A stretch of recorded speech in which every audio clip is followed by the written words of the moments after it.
samahan nyo kami. Tingnan natin ang horsepower ng Winner X. Kasi baseline natin yan. Para kung sakali mag-upgrade tayo, ipapadyno ulit natin. Yun yung mga tropa. J2, Puerto Per, saka si Frank Neal. Tingnan natin kung may improvement ba sa lakas yung ginawa nating upgrade sa Winner X natin.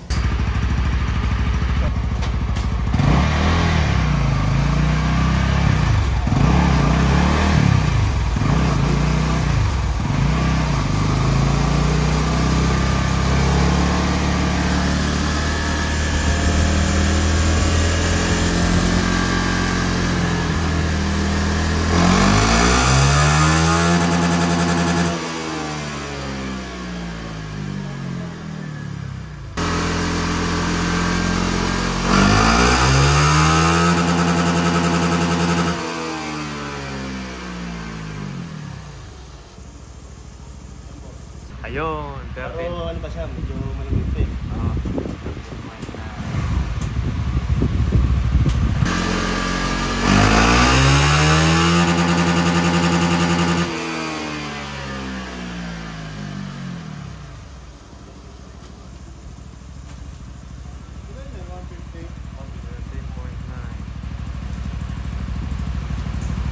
Malag. Pero mabilis ang ano to. Response na ba? Oo nga, ang lambot. Lambot drive.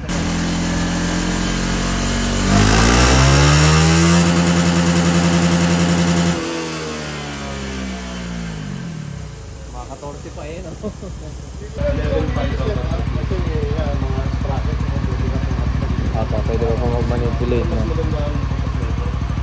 Okay, ito mga kapwa, ang base niya, ano niya? 14 horsepower. Yan ang tunay talaga na wheel horsepower na niya. Yan, wheel horsepower. Mas nakapakatining. Tingnan mo na, boss. Pero tingin nyo, boss, mga ilang horsepower pa kaya matatagdag pagka naka-remap na yan? Mga ganun. Pagka mga ganyan na stock lang tapos yun, Maximum plus to na po yun.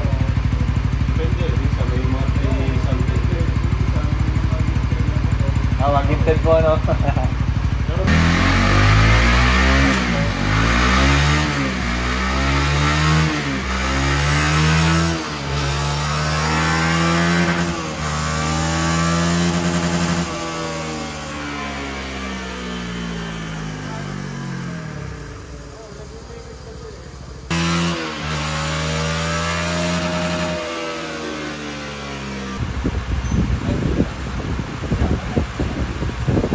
Mga tropa natin dyan, dito sa mga taga San Pablo, malapit lang pala to dito sa amin. MK Performance. Boss, anong barangay ito? San Ignacio. San Ignacio, sa mga naghahanap, nag-remap sila ng Winner. Tama-tama, kung may mga Winner X kayo. Winner. Malay nyo, soon, pa-remap na natin. Mga ilang araw pa. Stock email na, stock email. Mag-i-sprocket ako, boss. Para ano. Alright. Ayan, Winner X. Sa mga tropa natin dyan, pwede na kayong bumisita dito. PM nyo lang si boss. Boss, kaway-kaway naman dyan. Tapat yung kayo, tapat. Napapasukan yung dapat. Oo, search nyo na lang. MK Performance Type Parts. Ayan, nagdalihan na ng mga cams, oh. Bebentahan ng mga cams, oh. Sabi ko sa inyo, may potential ang Winner, kaso nga lang yung stock na setting kasi ng Winner X parang pigil pa. Pero pag na-unleash yan. Ilan nyo yun to? Ilan nyo yun? 16.8? Oo, 16.8. Remap lang. Baka tumaas pa yan pag na-correct pa yung AFR. Ayos. Very, very good choice mga ka-winner. Yan, tamang-tambay na kami dito. Tapos na naming ma-measure yung horsepower nitong Winner X na all stock at saka yung remap. And kitang-kita nyo naman na talagang na-unleash yung full potential ng Winner X natin na stock lang talaga. Kasi yung limit talaga ng stock nasa 10,500 RPM lang. So kung matataas-taasan, sabi ko nga sa inyo dun sa unang video na ginawa ko tungkol sa Winner X, na kung matataas-taasan, mas makukuha mo pa yung power na hinahanap mo. Tinan nyo yung nangyari dun kay J2. Niremap yun. Tinaasan ng limit and then syempre may mga in-adjust.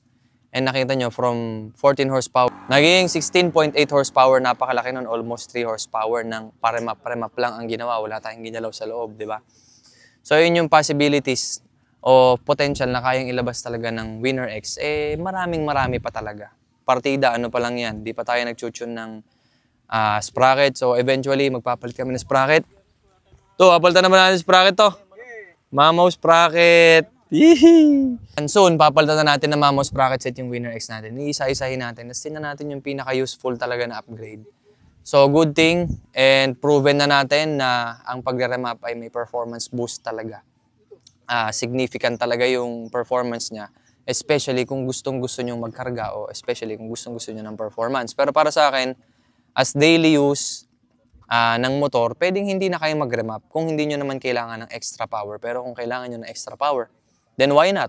Pa-remap kayo sa pinakamalapit na pa-remapan nyo. Proven. Stock, tapos na-remap, may improvement talaga. Ang laki. Nakakagulat lang kasi stock lang, wala pa tayong binabago.